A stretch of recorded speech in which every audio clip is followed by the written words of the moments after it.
अष्टावक्र गीता पहला प्रकरण सूत्र 20।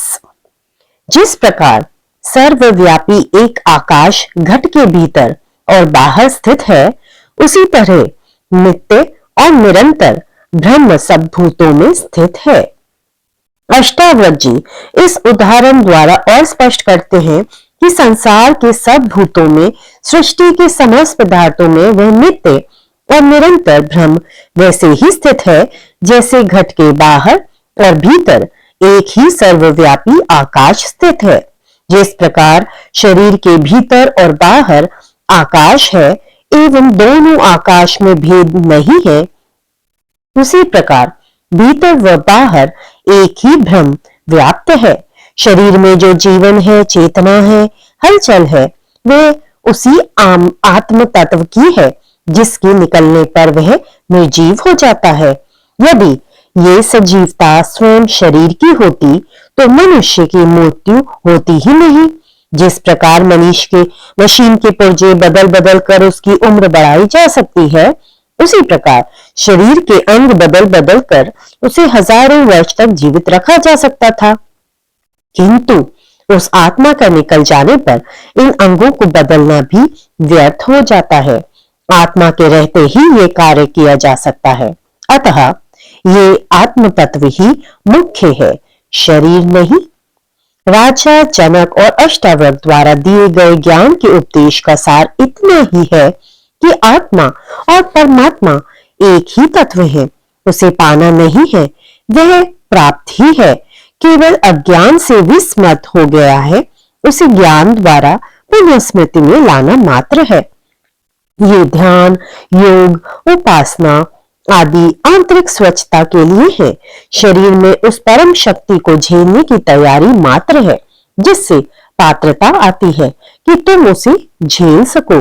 अचानक घटना घटने पर मनुष्य पागल भी हो सकता है। यह शास्त्रीय ज्ञान उसमें बिल्कुल काम नहीं आता। इसका महत्व इतना ही है कि आत्मज्ञान में कैसी स्थिति होती है उसे समझा जा सके। उस समय मनुष्य घबराए नहीं। ये तत्व ज्ञान बुद्धि का विषय नहीं है, बुद्धि सीमित है। वह उस असीम को अपने में नहीं समा सकती। इस तत्व ज्ञान का उपदेश सुनकर कोई मान ले कि मैं परमात्मा ही हूं, तो वह पाखंड ही होगा। जब भीतर से सब कुछ छूट जाता है तब मिलता है, भान में पदार्थों को छोड़ने से भी नहीं मिलता। यह ज्ञान ऐसा है जैसे स्वप्न टूटने पर ही ज्ञात होता है कि यह असत्य था, मिथ्या था। इसी प्रकार आत्मज्ञान के बाद ही संसार संबंधी सारी मान्यताएं, धारणाएं गिर जाती हैं। इससे पहले नहीं। इससे पहले संसार सत्य प्रतीत होगा व आत्मा असत्य। जीवन में भी साक्षी भाव रखने पर भ्रांति मिट जाती है। अष्टावक्र इसलिए निष्ठा की बात करते हैं, वह समाधि को भी बंधन मानते हैं। ये उपदेश इतना सार गर्भित है कि जनक को सुनते सुनते ही आत्मबोध हो गया, स्वरूप का ज्ञान हो गया। इसका कारण था कि उनकी पात्रता पूर्ण थी। पात्रता नहीं होती तो इसका कोई प्रभाव नहीं होता। सारी देरी पात्रता प्राप्त करने में होती है, उसके बाद प्राप्ति में देरी नहीं होती, क्षण भर में घटना घट जाती है। इति श्री अष्टावक्र गीताए प्रथम प्रकरण समाप्तमः।